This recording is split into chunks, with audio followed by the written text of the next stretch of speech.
पासून 2025 पर्यंत continuously Bharatiya Janata party तिसरे फावटी निवडून येता आणि हांव खात्रीनिशी सांगता 2027 परत एकदा भारतीय जनता पार्टीची सत्ता येतली। हे तितकेच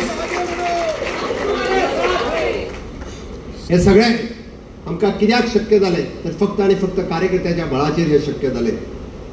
हांव खरें म्हणजे थंयच्यान हांगासर येता आसतना विचार करतालो की हांव सगळे कडेन वेगवेगळे भाशण करता। म्हणजे हांव सालिगांव गेलो हांव केदाराचेर उलयता, पर्वरी गेलो हांव रोहनाचेर उलयता, आनी खंय गेलो हांव ताजेर उलयता, ताच्या मतदारसंघाच्या डेव्हलपमेंटाचेर उलयता। हांव साखळीत म्हटलें उलयतलो तरी कितें, होय म्हाका प्रश्न पडिल्लो। विकासाच्या बाबतीत तर म्हाका दिसता आमचो मतदारसंघ खंयसरूच फाटी ना।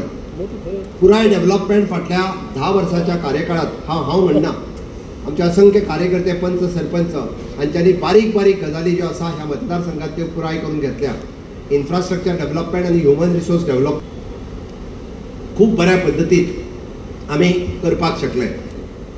तांच्यांनी 1999तल्यान जे म्हणजे 1994तल्यान काम सुरू केल्लो कॉम्प्रोमायज म्हणून टिकेट जी आसा ही तेन्ना MGPक गेली आणि तेन्ना MGPचे आमदार बाजी सदानंद मळीक निवडून आयले जाल्यार 94नूच कमळ जे आसा पळय न्ही हे साखळेत फुटले आसले, पाळयेन फुटले आसले। हांवें सांगण्या फाटीमागे इतिहास आसा। 1999 ते आयज पर्यंत जवळपास 2027 आमकां 30 वर्सां पुराय जातली। या 30 वर्साच्या कार्यकाळात फक्त मदलो एक टर्म 2007 ते 12 हो फक्त आमच्या हातांतल्यान सुटला। शुभदा वहिनी थंय आसा जी कंटिन्युअसली म्हणजे 30 वर्साच्या पैकी फक्त 5 वर्सां ही भारतीय जनता पार्टीच्या हातांतल्यान सुटली, तो मदलो कार्यकाळ। त्या कार्यकाळात वेगवेगळ्यो चुको जाल्या आसतल्यो म्हणून घडये कदाचित आमी निवडून हाडूंक शकले ना, जाल्यार गेली 25 वर्सां कंटिन्युअसली रात आनी दीस हांगांतल्यान कोण निवडून येता, कमळ निवडून येता, कमळ निवडून येता, भाजपा निवडून येता। बऱ्याचशा जाणांक दिसता हय सरकारी नोकरी मेळची, सगळ्या जाणांक नोकरी मेळपाक जाय, पण 100% सगळ्या जाणांक सरकारी नोकरी मेळूंक शकना।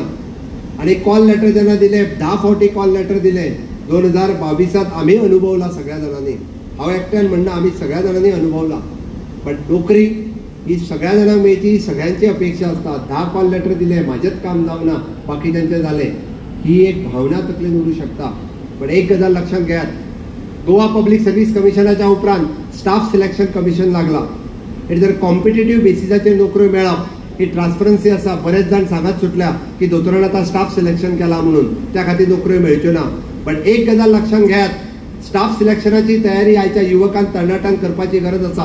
कारण आयचो तरणाटो हो तितलो सक्षम जावपाक जाय। आयच्या तरणाट्यान मुळा पासून अभ्यास करपाक सुरवात करपाक जाय। फक्त गोयचे स्टाफ सिलेक्शन कमिशनूच न्ही तर आमचे कितलेशेच भुरगे आज पळयता की जे UPSC आणि MPSC एका सुद्धा पास जावपाक लागलेले आसा, GPSCक बसपाक लागलेले आसा। गोवा पब्लीक सर्व्हिस कमिशन हाकाय ते बसपाक लागलेले आसा। आणि त्याची सुरवात जर आम्ही पहिली पासून करीत जाल्यार ही एग्जाम क्रॅक करप चड कठीण ना। पण लोकांनी ते सॅक्रिफायस कित्याक लागून घेतले, मानून घेतले स्वराज्या खातीर, सुराज्या खातीर। मागीर दोतोरान 5 जाणांक जर घेतले जाल्यार ताच्या फाटल्यान गाळी ताका आता भीक लागल्या किंवा हाजे पाट पडून हांकां 5 चोरांक हाडल्या, हांकां कित्याक घेतल्या, तांकां कित्याक घेतल्या, कित्याक बाबडो गाळी घेता? कोणाक लागून? खुर्चेची आस आसा म्हणून? खुर्ची सोडून कितें करपाचें? काँग्रेसीक दिवपाची? सत्ता नाका, स्थिर शासन नाका, स्थिर शासन असल्यार ह्यो स्किमी नाका, ह्यो स्किमी असलेल्या पूल हे सगळें आतां ताणें इतले सगळे वाचले ते नाका। केन्ना केन्नाय छत्रपतीक जर 23 किल्ले दिवचे पडटात जाल्यार केन्ना केन्नाय म्हज्या हांगासरले गोंयच्या 5 मतदारसंघातल्या लोकांचो रोष ओडून किंवा त्या कार्यकर्त्याचे वायटपण घेवन सुद्दां 5 जाणांनी भितर घेवचे पडटा। नरेंद्र मोदीचें सरकार दवरपाक, सुराज्य करपाक।